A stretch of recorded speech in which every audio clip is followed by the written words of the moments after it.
안녕하십니까, 박프로입니다. LNF 코스피 이전 상장 이사의 가결에 대한 주총에서 확인하겠다라는 공시가 떴죠.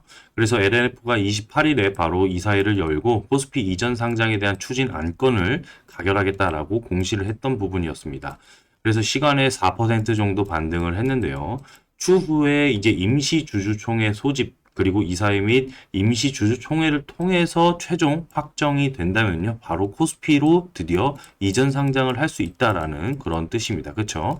그렇다면은 오늘 보시면은 그 LNF가 장중에 4% 정도 갭상을 한 이후에 그 다음에 이제 소폭 하락하면서 이렇게 마감을 한 모습이거든요. 그런데 시간외에 4%가 올랐고 이렇게 장 초반에 갭상을 했다가 내려왔던 패턴이 보였다. 그러면 LNF 그 이슈가 하루짜리 이슈였냐? 그렇게 보시면 안 됩니다. 오늘 이번 시간에 제가 코스피 이전 상장에 대한 혜택과 그리고 LNF에 대한 성장성 분석을 집중적으로 다뤄봐 드릴 테니까요. 이번 시간 끝까지 시청을 해주시면서 양극재 주도주 여태까지 소외받았던 LNF에 대한 모멘텀 모두 다 확인해 보시기 바라겠습니다. 사실 LNF를 바라볼 때 저희가 항상 같이 바라봐야 할 종목이 있습니다. 바로 뭐냐? 바로 세로닉스. 이 세로닉스라는 종목이죠. 오늘 보시면은 12% 반등이 나왔다가 똑같이 LNF와 마찬가지로 전강후약체 패턴으로 인해서 하락했던 모습이 이렇게 나오고 있는데요. 사실 이제 왜 세로닉스를 봐야 되느냐? 세로닉스는 LNF의 대주주입니다. 대주주. 그렇죠? 자회사로 LNF를 두고 있다 이거예요. 세로닉스 자체적으로는 실적이 안 좋습니다. 좋지 않지만 이 지분 가치로 따져서 계산을 해봤을 때 원래는 이제 LNF가 이제 전일 기준으로 시총이 8조 6천억 정도 수준이었죠. 그렇죠? 그런데 세로닉스의 지분을 14.32%로 계산을 하고요. 또 여기에 이제 대주주가 바로 허재용입니다. 허재용. 이 호재용이 LNF 지분을 1.99% 정도 들고 있죠. 그리고 강성전자, 허재현 1.57% 이렇게 지분 가치로 다 따져봤을 때 사실 이제 허재용 대표이사에 대한 대주주 요건으로 봤을 때만 그 비교를 해봐도 15% 지분 가치로 비교했을 때 8,600억을 나눴을 때 비교해 보시면은 4,373억짜리 지금 현재 전일 기준으로 시총 대비해서 이 세로닉스가 4,473억짜리였다고 한다면은 원래는 5,730억 수준까지는 적어도 가야 된다라는 그런 계산 방식이 나옵니다. 그렇기 때문에 저희가 항상 LNF를 비교했을 때 이렇게 세로닉스에 대한 주가 패턴, 모멘텀까지 모두 다 한번 살펴보면서 나아가실 수 있어야 될 텐데 저희가 주요 정보를 제공해드리는 이 텔레그램 방 보시면은요, 어제 전일 28일이었습니다. 장중에 제가 1시 55분에 이렇게 LNF에 대한 주요 이슈들 자 체크해 보시고요. 그 다음에 앞으로 코스피 이전 상장에 대한 이슈가 있습니다. 그 부분에 대해서 집중적으로 설명을 한번 드려볼게요. 라고 말씀을 드렸던 이유로 저희가 집중 매집하겠다. 집중 매집하겠다. 그런데 하필이면 저희가 왜 세로닉스를 매집을 했느냐? 방금 설명드렸다시피 지분 가치에 대한 반등세도 중요하겠지만은 세로닉스의 주가 패턴 자체가요. 그전보다 LNF보다 더욱더 상승 탄력이 더욱더 강했던 측면도 같이 공존했다라는 측면을 생각을 해보셔야 된다는 거죠. 8월 초부터 실적 부진과 그렇게 섹터에 대한 수급 이슈로 인해서 주가가 계속해서 하향했던 패턴이 LNF와 동조화되면서 나타났던 이 세로닉스의 모습이었습니다. 그렇죠? 그런데 이 공정거래위원회에서 이 LS와 LNF에 대한 합작법인 설립 승인 이슈가 나왔습니다. 드디어 기다렸던 성인 소식이 나왔다는 거예요. 이 부분으로 인해서 신설 회사는 바로 전구체를 생산한다는 그런 기대감이 공존하게 됐다는 것이죠. 전구체는요, 전고체랑은 다릅니다. 전고체는 꿈의 배터리라고 해서요, 이제 고체화 시키는 거죠. 이렇게 보시면은 양극재, 그리고 음극재가 있는데, 음극재 같은 경우에는 전해 액으로 여태까지 이루어졌던 부분들이 이제 고체화로 바뀐다. 고체화로 바뀐다는 것은 그동안의 이 전기 전도성이 고체화가 되다 보니까 잘 일어나지 않겠더라. 그러면은 전도성을 잘 일어나게 하려면은 CNT 도전제가 필요하고요. 실리콘 응급으로 일단은 나아가면서 점점 개선되는 그런 과정이더라. 그래서 대주전자 재료, 나노 신소재 이렇게 해서 저희가 주요 종목들 이렇게 뽑아냈던 그런 과정들이었잖아요. 그렇게 해서 공부를 계속해서 하시고 있었던 건데 곧바로 이렇게 시간에 반등세가 나왔던 그런 흐름이었다 이겁니다. 바로 코스피 이전 상장 이슈가 추가적으로 나오면서 플러스 알파에 대한 재료가 붙었다는 것이죠. 그렇죠. 그러면은 일단은 저희가 최근에 포스코 DX, 이 포스코 DX의 차트 패턴을 보시면은 코스피 이전 상장 이슈가 있은 이후에 그다음부터 주가가 계속해서 우상향하는 패턴들을 보실 수 있었을 텐데요. 최근 코스닥에서 포스코 DX가 강세 랠리를 이어간 이후에 코스닥에서 코스피로 이전한 그런 주요 종목들은 주가가 계속해서 오르는 것이냐, 이런 관점들도 영상 끝까지 시청해 주신다면은 제가 관련 내용 계속해서 집중 브리핑 해드리도록 하겠습니다. 그러니까 구독과 좋아요는 반드시 꼭 눌러주시면서 영상 끝까지 시청해 주시기 바랍니다. 자, 그렇다면 계속해서요. 저희가 장중에 브리핑 드렸던 내용 중에 하나가 바로 코스피로 이전하겠다는 의지가 분명히 존재한다. 그래서 저점 추매 물량을 좀 공격적으로 가지고 간다. 중요한 점은 단기 수급은 조정이 있더라도 향후 가치가 또 개선돼. 이 플러스 알파가 존재하기 때문에 우리는 모아갈 것입니다. 그러다가 되돌림 현상 이후에 이전 상장 이슈가 더해진다면 수급이 강하게 붙을 수 있겠다. 그런데 바로 시간 내에 붙었던 그런 흐름 속에서 저희가 단기 수익률은 12%, 자, 전일 상승분으로 봤을 때 15%까지 수익을 달성할 수 있었던 구간이긴 하지만 저희가 왜 더 끝까지 보유해 가야 할지 이 부분을 반드시 꼭 체크를 해 보셔야 된다. 그게 가장 중요하다. 이렇게 말씀드릴 수 있겠습니다. 자, 그러면 앞서 설명드렸다시피 이 포스코 DX라는 종목으로 인해서 코스피로 이전 상장한 그 이슈 이후에 주가 패턴을 살펴보신다면은 자, 여기서부터 주가가 모멘텀이 계속해서 확산되는 과정에서 한번 눌림이 있은 이후에 되돌림 현상이 나타났다. 그게 가장 중요하다 이거죠. 그렇죠? 그런데 이제 말씀드렸다시피 코스피로 이전 상장을 했다고 해서 포스코 DX처럼 무조건 주가가 올라가느냐? 그건 아니라고 볼 수 있습니다. 왜냐? 일단은 긍정적인 측면은 그래도 코스피 이전 상장을 통해서 가치 평가가 제고가 되겠고요. 그 다음에 유동성 확보는 당연히 안정적으로 투자 환경을 조성하는 데에 기대감을 부여할 수는 있겠습니다. 그런데 우선 현재 공매도 포지션 입장에서도 코스피 200 그리고 코스닥 150으로 구성되지 않겠습니까? 그런데 여기에서 구성 종목에만 가능한 이 코스닥 150에 편입되어 있는 바로 이 LNF가 잠깐 코스피로 이전되면서 이 공백이 있다더라. 코스피로 200으로 나중에 무조건 편입이 되겠지만은 잠시 공백이 있다는 거죠. 이 공백 기간 동안에 공매도로부터 자유로워질 수 있는 것 자체가 일단 장점이 될 수 있다더라. 그러면은 코스피로 이전 상장이 됐을 때 수급적인 측면은 확실히 개선이 될 수 있지만 이거는 단기적 관점이다라고 볼 수 있었던 겁니다.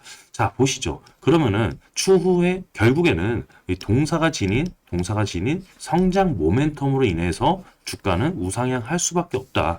그동안 코스피로 이 코스피로 이전 상장되었던 그 수많은 종목들 중에서 주가가 무조건 올라갔느냐? 그건 아니다라는 거예요. 성장성이 가미가 되지 않은 기업들은 주가가 우상향할 수 있는 척하다가 결국에는 하락하는 그런 패턴들도 상당히 많이 나왔습니다. 이 중에 이전 상장 이후에 주가가 오른 패턴을 보시면은 카카오 그리고 포스코 케미칼, 과거에는 이제 포스코 케미칼, 그리고 BI 첨단 소재, LX 세미콘 이런 종목들도 있는데 최근에 보시면은 SK 오션 플랜트도요. 잠시 수급이 조금 메말라 있다가 최근에서야 이제 동사의 주가 모멘텀이 확산될 수 있는 그런 과정들은 이 성장성이 가미가 될 수 있다. 앞으로 더 성장할 수 있는 기업이다라고 인식이 확산이 됐을 때 그때부터 주가에 대한 수급이 붙는다라는 것이죠.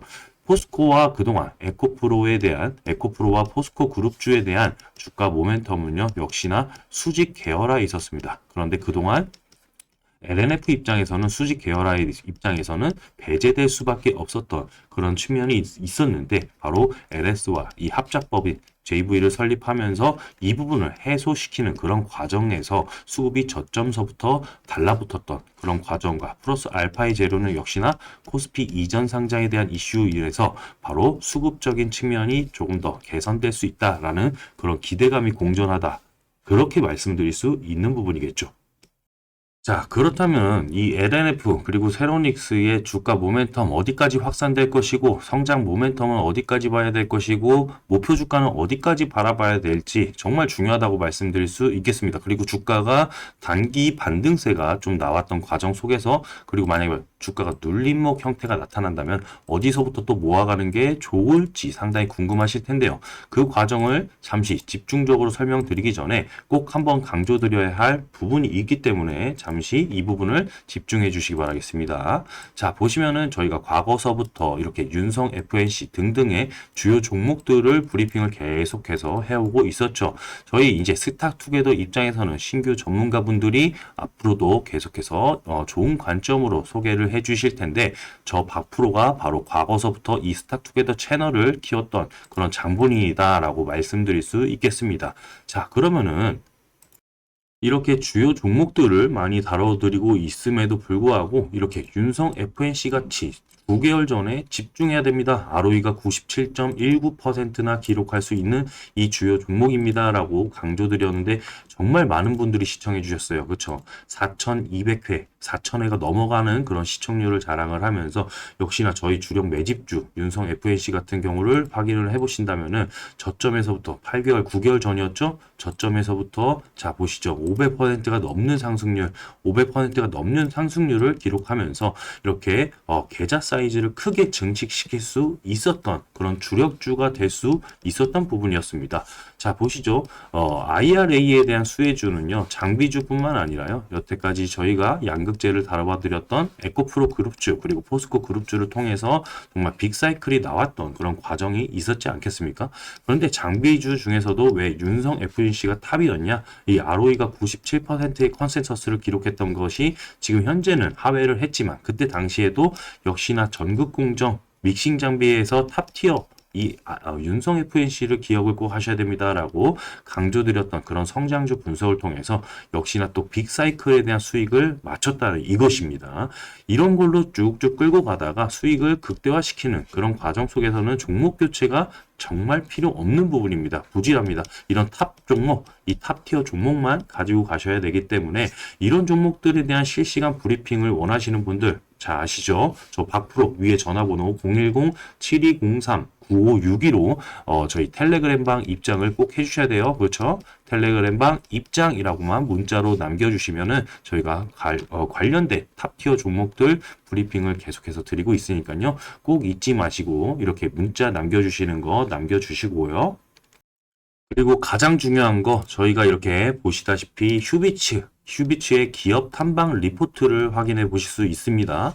기업 탐방 리포트 2월 달에 다녀와서요. 휴비츠의 정말 빅사이클 과정을 마쳤다 이겁니다. 저희가 주요 기업들 미리미리 급등하기 전에 정말 대시세를 만들기 전에 기업 탐방을 다녀온 이후에 리포트를 발행해 드리고요. 그 리포트를 통해서 여러분들이 큰 수익을 내실 수 있도록 진짜 집중적인 그런 가이드 드린다라고 약속 드릴 수 있으니까요. 위에 전화번호로 010-7203-9562로 이렇게 직접적으로 저희에게 텔레그램 입장이라고 문자를 남겨주신다면은 저희가 이런 주요 종목들 리포트 받아보실 수 있도록 집중 브리핑 드린다 약속 드릴 수 있겠습니다. 자, 그러면 계속해서 LNF 주요 종목 설명 이어가도록 하겠습니다. 그래서 핵심적인 게 바로 공정위에서 2차전지 핵심 재료인 이 전구체를 생산하는 LS와 LNF의 합작사 LS LNF 배터리 솔루션 이 JV에 대한 설립을 승인했다라는 소식이 22일에 있었어요. 그렇죠? 저점서부터 수급이 들어오는 그런 과정이었다라는 것이죠. 그리고 공정위는 이번 합작사 설립으로 인해서 LS와 LNF에 대한 신설회사 간의 원재료 중심으로 해서 서로 의존하는 바로 저희가 부족했었던 이 LNF가 부족했었던 수직 계열화, 이 수직형 기업 결합이 발생할 수 있다. 이 수직 계열화 얼마나 목말라 있었습니까? 에코프로 그동안 올라갈 때 LNF는 쳐다보면 볼 수 있었던 부분이었고 이렇게 보시면 3월달 말에 4월달 초반까지는 동조화돼서 상승했었던 패턴이 있었지만은 잠시 동안 이 테슬라 향으로 인해서 수급이 부족했던 그런 보시면은 수율이 부족했던 그런 측면이 있었습니다. 그런데 중요한 거는 앞으로 개선될 수 있다는 그런 측면이 있기 때문에 제가 이 바닥서부터 계속 강조드리는 그런 과정이겠어요. 자, 신설된 합작 법인 입장에서는 LS 계열사죠. 바로 이 LS MMM이라고 해서요. MMM에서 원재료인 황산니켈 그리고 황산 코발트를 받아서 자, 전구체를 생산합니다. 자, 생산된 전구체는요, LNF를 통해서 양극재를 만들어집니다. 그렇죠? 전고체랑 헷갈리시면 안 돼요. 전구체입니다. 그렇게 해서 LNF는 역시나 양극재를 만들어내고, 양극재는 역시나 셀 업체에 공급되는 그런 과정을 통해서 이 LNF가 실적이 앞으로 나아질 수밖에 없는 조건이 있겠더라. 근데 3분기까지는 잠시 좋지는 않을 겁니다. 그렇고 4분기부터 내년 상반기부터 실적이 돌아 나갈 텐데 이러한 과정들을 토대로 해서 바로 저점에서부터 수급이 들어왔죠. 눌렸다 간다 하더라도 눌림목을 상당히 얕은 구간에서부터 다시 지지 세력이 수급에 대한 지지 세력 패턴이 나올 것이다라는 것이죠. 그렇죠? 저희가 LNF도 상승하게 그 초반에 모멘텀을 보신다면요, 10%, 15% 이렇게까지도 올라가는 그런 기업입니다. 아직까지는 양극재, 배터리, 자, 보시죠. 양극재 정말 주요 기업들 대비해서 얼마나 저평가 구간에 있는 그런 위치에 있는 그런 구간이겠습니까? 이런 구간들을 LNF를 보신다면은 목표 주가는 여기까지 보시자. 목표 주가는 여기까지 보시자라고 제가 텔레그램에 또 이런 기업 브리핑 꼭 남겨드릴 테니까요.